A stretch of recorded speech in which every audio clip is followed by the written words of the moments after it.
Adam Smith once said, "No society can surely be flourishing and happy, of which the far greater part of the members are poor and miserable." Keep this in mind as I discuss today the importance and role of economic blocs, such as the Shanghai Cooperation Organization, and how they will shape the future of the new global order. My name is Dr. David Walalu, and you are watching Geopolitics in Conflict.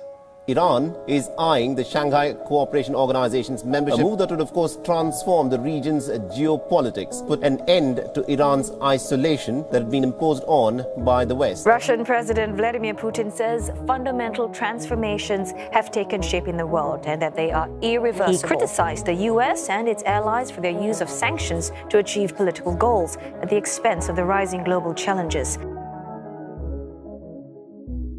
Here's a fact for you. Iran is an official member of the Shanghai Cooperation Organization, known as SCO. Some of you might ask, how is this important? What does it mean to me? The answer might surprise you, and this is exactly what I intend to share with you in this video today. So fasten your seatbelt and let's go for a ride exploring what the scenes of the new global order highway may look like, and how economic blocs like SCO will shape the trajectory of this new global order in more ways than one. Before I delve deeper, do you know how to differentiate between the truth and lies? Check out our free PDF 3 ways to know if you are hearing the truth or lies, and you can check it out at geopoliticsinconflict.com/truth or lies. And start being in control of your own truth. So let me provide you a brief historical snapshot about trade blocs. A trade bloc is a trade agreement among governments that are typically within a shared geographical region. The agreement is entered into as a means of protecting member nations from excessive imports of non-member nations, to encourage trade among member states, tariffs, taxes, and other trade barriers among them are often reduced or abolished altogether. The most well-known examples of major trade blocs seen around the world today includes, for example, the North American Free Trade Agreement, or NAFTA, the Association of Southeast Asian Nations, or ASEAN, the European Union, or the EU, the South Common Market, or Mercosur, and the South African Development Community, or SADC. So history of trade blocs, how it's all started. The Hanseatic League of the late 12th century, which was a medieval commercial and defensive confederation of merchant guilds and market towns in Central and Northern Europe, was one of the earliest documented trade blocs. It was implemented to protect the economic interests and political privileges of North European merchants associations. This trade bloc began to lose power in the late 16th century due to increased trading of English, Roman, Dutch, and Ottoman Empire merchants. Its last formal meeting was in 1669, although it was not officially dissolved until 1871 with the creation of the German Empire. The existence of the German Empire was made possible by the implementation of a new trade bloc called the German Custom Union of 1834. Most of the German states were members by 1866. This strong trade agreement led to the founding of the North German Confederation of 1867, which eventually became the German Empire in 1871. Other trade blocs did become prominent again until after World War II, with the General Agreement on Tariff and Trade known as GATT. In 1948, This agreement originally had 23 member nations, and by 1994 it has grown to include 123 members. The GATT became a World Trade Organization in 1995. This trend towards trade blocs was seen in middle-income countries throughout the 1960s and 70s. And after the fall of communism in the 1990s, by the end of the 20th century, over half of the world nations were members of some sort of a trade blocs agreement. In the last decade of the 20th century, there was an acceleration in the formation of multilateral trade agreements.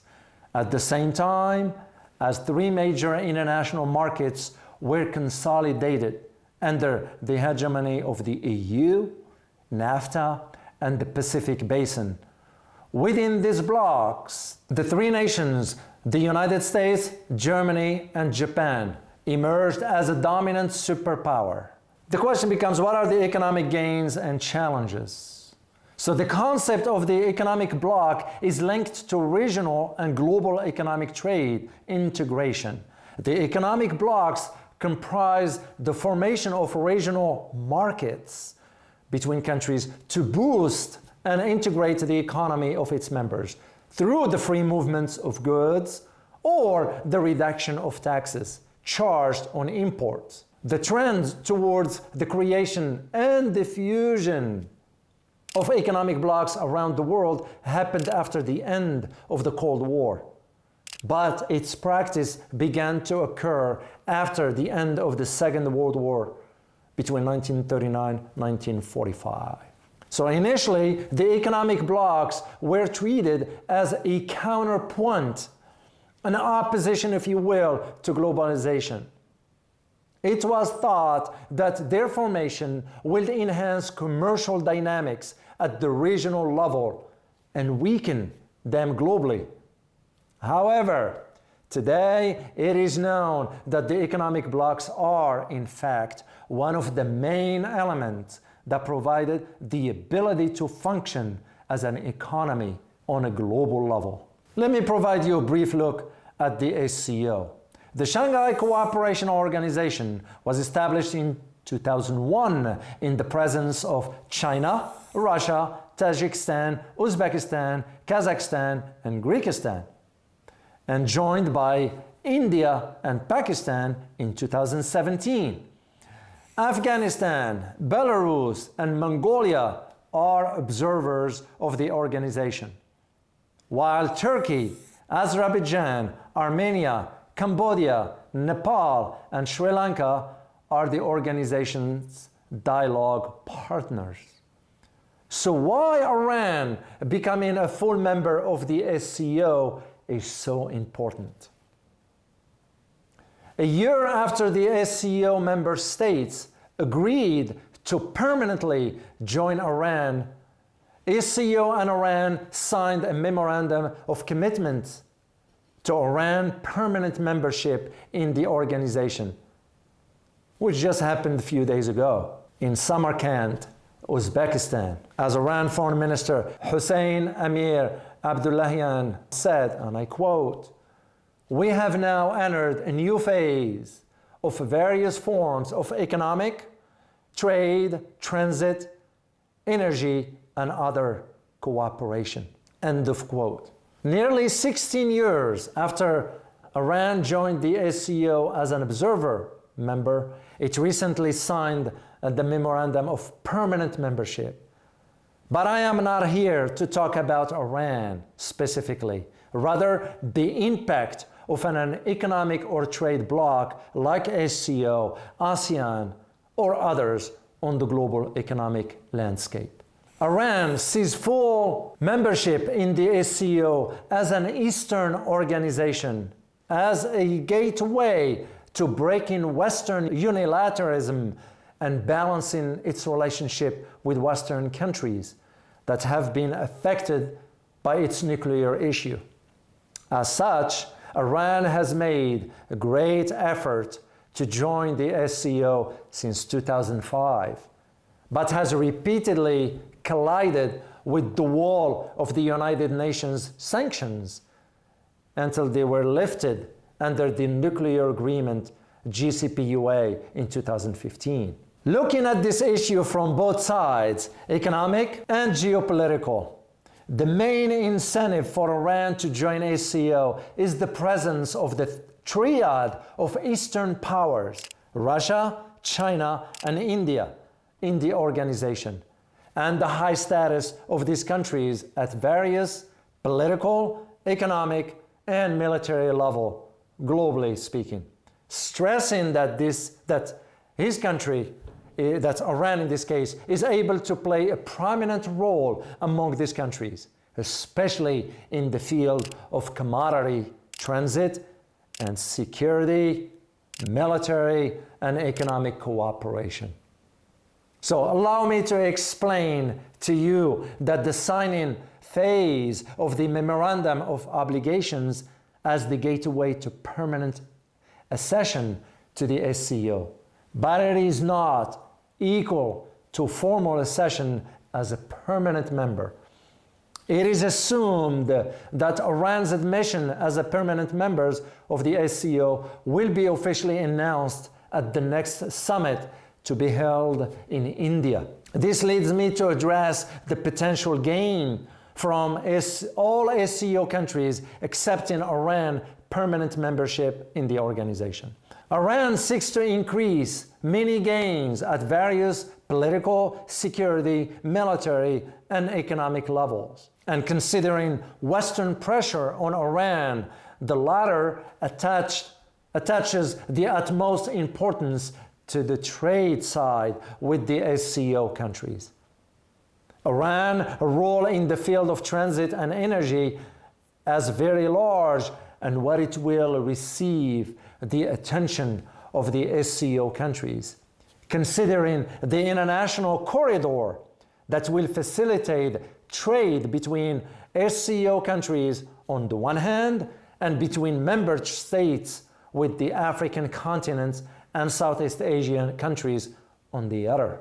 Not to mention that they will link the markets of Eastern countries such as China and India to European markets. I also like to point out that half of the world population lives in the countries of the Shanghai Cooperation Organization, which constitute more than 20% of the output of the world economy. So as an analyst myself, it's clear to me that Iran's presence alongside the Eastern power will strengthen its economy and avoid making concessions in the nuclear negotiations to relieve the economy pressure imposed on it. Let me share some stats with you, just to put things in perspective. Iran non-oil trade has witnessed a growth of 31% during the past 5 months of 2022 compared to the same period in 2021. The exports of Iran goods to SCO countries amounted to about 17.38 million tons, that is worth $9.7 billion, an increase of 10% compared to the same period last year. The top importers of Iran goods in the past 5 months, let that sink in. The last 5 months, China with $6.7 billion, India with $729 million, Afghanistan with $641 million, Pakistan with $475 million, and Russia with $291 million. The top 5 countries among exporters of goods to Iran are China with $5.5 billion, India with $159 billion, Russia $715 million, Pakistan $430 million, and Kazakhstan with more than $78 million. From a geopolitical perspective, Iran's admission to the SCO is within the framework of neighboring diplomacy and heading east in order not to link the national economy and the citizens' livelihood to the relationship with Western countries, adding that the current Iranian government is paying great attention to the development of its relationship with the poles of the SCO, China and Russia, and has signed many treaties with them over the past year. I see and contribute this change on the economic and geopolitical landscape to Western and US not only pressure on Iran, Russia and China as a common factor that brings these countries together, but also a geopolitical failure in understanding where the trends are headed. One thing is sure, Iran's admission to the SCO will open up great economic and trade horizons. Mind you that Iran's surplus energy markets and the return of its revenues to Iran will be guaranteed in the Shanghai Cooperation Organization. As a result, rendering Western sanctions useless. Allow me to share with you one aspect that has not been reported in the Western media, and is this. Iran has formally proposed to the SCO the adoption of a single currency for financial exchanges between member states, and if the proposal is implemented, it could facilitate trade between SCO states. You can just see why the US is concerned about Saudi Arabia, for example, accepting the Chinese yuan as a form of payment. Basically, the petro-yuan will replace the petrodollar. Here is the greater context as far as the rise of Eurasia, or the geopolitical advantages, that is.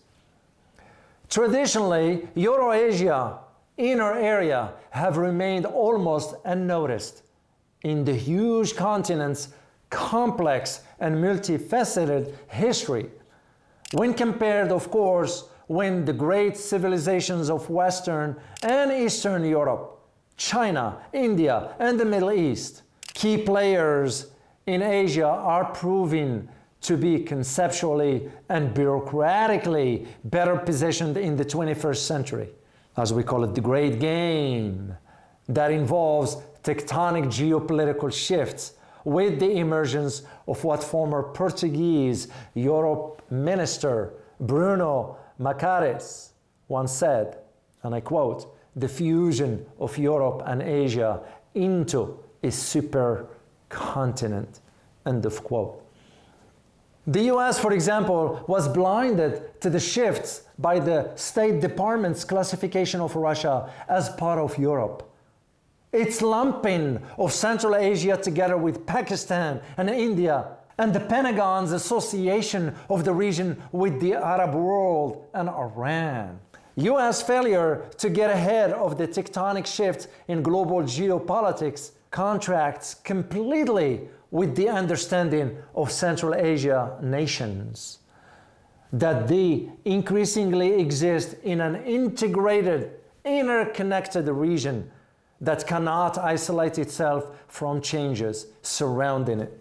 Previous statements suggested that the risks were enhanced by the fragility of global system with the weakening of the multilateral institutions such as the United Nations, the World Trade Organization, and NATO for that matter.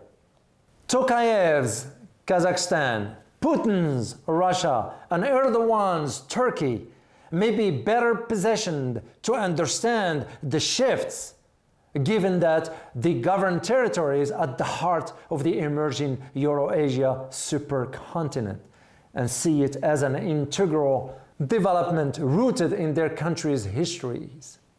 So the rise of Eurasia, geopolitical advantages, and historical pitfalls, and modern diplomacy. And let me conclude with this. 3 years ago, China established a rail link to the Persian Gulf via Kazakhstan, Turkmenistan, and Iran. With the opening of Iran, the dynamics across the large part of Asia will change. Throughout history, China and Persia, two high civilizations, always had good relations. maintaining peace in the region. China, ever a comprehensive long-term planner, is proposing or already executing enormous railroad expansion to the Gulf of Thailand.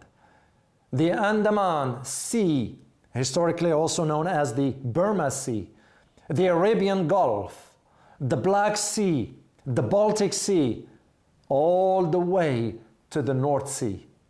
Back in 2016, China and Russia agreed in principle to build a fast train connecting Moscow to Beijing, probably through Kazakhstan.